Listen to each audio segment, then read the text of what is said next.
और अब बात बंगाल के सियासी संग्राम की, जहां प्रधानमंत्री ने आज ये दावा किया कि बंगाल में 2 मई को डायरेक्ट बेनिफिट वाली सरकार बनने जा रही है। वहीं दूसरी ओर ममता बनर्जी ने चुनाव में बीजेपी को क्लीन बोल्ड करने की हुंकार भरी है।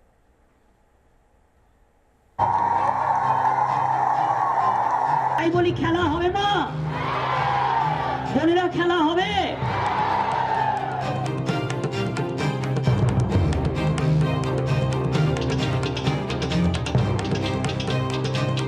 चुनाव के मैदान में कोई कभी ईवीएम को गाली दे, कभी चुनाव आयोग को गाली दे, तो समझो उसका खेला शेष है।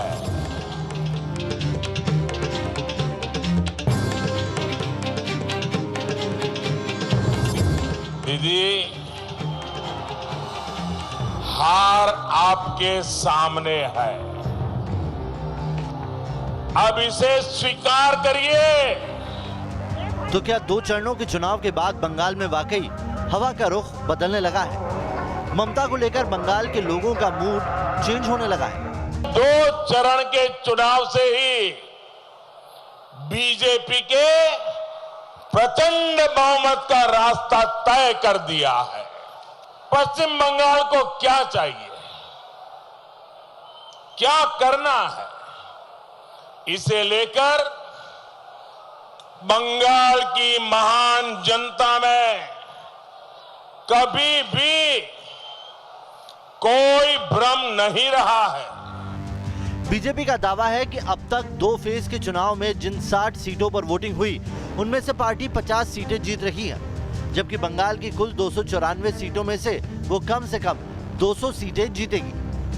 तृणमूल कांग्रेस कह रही है बांग्ला निजेर मेक चाय, मतलब बांग्ला मानुष अपनी बेटी को चाहता है, जबकि बीजेपी यह समझाने की कोशिश कर रही है कि बंगाल में आशोल परिवर्तन के साथ ही सोनार बांग्ला का सपना पूरा होगा। सवाल है कि इन दावों के बीच बंगाल का चुनाव किस ओर जा रहा है। ये समझने से पहले ममता बनर्जी की बदलती स्ट्रेटेजी समझिए, जो चुनाव पंडितों को भी हैरान कर रही है। दूसरे चरण से ठीक एक दिन पहले ममता बनर्जी ने बीजेपी विरोधी दलों के नेताओं को चिट्ठी लिखी। चुनाव प्रचार के बीच उन्होंने चंडी पाठ करना शुरू कर दिया। नंदीग्राम में चुनाव प्रचार के आखिरी दिन उन्होंने गोत्र कार्ड खेला और इलेक्शन कमीशन पर तो वो चुनाव की शुरुआत से ही सवाल खड़े कर रही हैं। শুনুন, আমি নন্দীগ্রাম নিয়ে চিন্তিত নই, আমি চিন্তিত গণতন্ত্র নিয়ে। নন্দীগ্রামে আমি জিতবো মামাটি মানুষের আশীর্বাদে। আপনারা দেখলেন যেখানে সকাল থেকে বন্দুক নিয়ে বসে আছে, কাউকে ভোট দিতে দেয়নি, প্রত্যেকটা মানুষ আমাকে উইশ করছে। তার মানে কি, ওরা যাকে যায় ইচ্ছে দায়িত্ব দিক না কেন, মানুষ কিন্তু ভোটটা আমায় দিয়েছে, কিন্তু এখানে ভোটটা চিটিংবাজি হয়েছে। बंगाल के चुनाव में अभी पूरे 6 चरण की वोटिंग बाकी है, यानी कुल 294 में से अभी भी 234 सीटों पर मतदान होना है। ऐसे में बाजी किसी और भी जा सकती है। चुनाव जैसे जैसे आगे बढ़ रहा है, जंग सीधे सीधे नरेंद्र मोदी वर्सेस ममता बनर्जी होती जा रही है।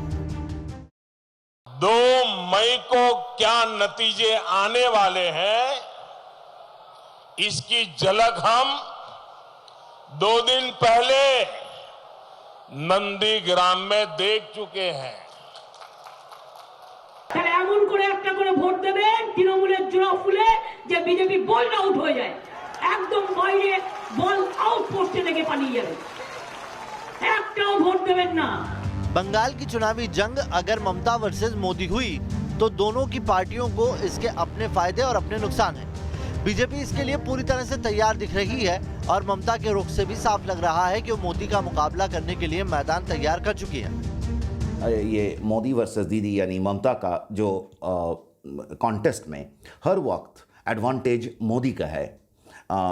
हिस्ट्री हमको ये बताता है 2014 में कोई 4% या 6% वोट था वेस्ट बंगाल में, उसका पहले बीजेपी का वो हो गया 17%, 2019 में हो गया 40%।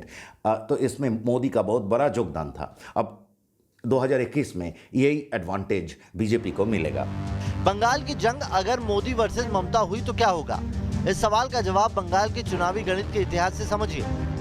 साल 2011 के विधानसभा चुनाव में बीजेपी ने कुल 294 सीटों में से 289 पर अपने उम्मीदवार उतारे थे, लेकिन उसे एक भी सीट हासिल नहीं हुई।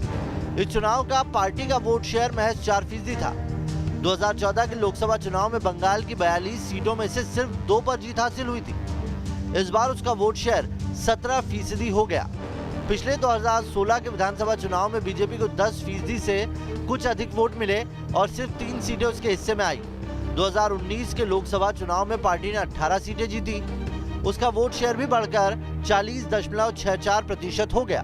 मतलब यह है कि 2014 में बंगाल में पीएम मोदी की एंट्री के साथ ही बीजेपी का वोट शेयर 4% से 17% तक पहुंच गया और 2019 के लोकसभा चुनाव में वोट की हिस्सेदारी 40% को पार कर गई। बीजेपी को लग रहा है कि बंगाल में मोदी है तो उसके लिए जीत की राह मुमकिन है। चलिए रुक रहे हैं एक छोटे से ब्रेक के लिए, तुरंत लौटेंगे। बने रहिए न्यूज नेशन के साथ।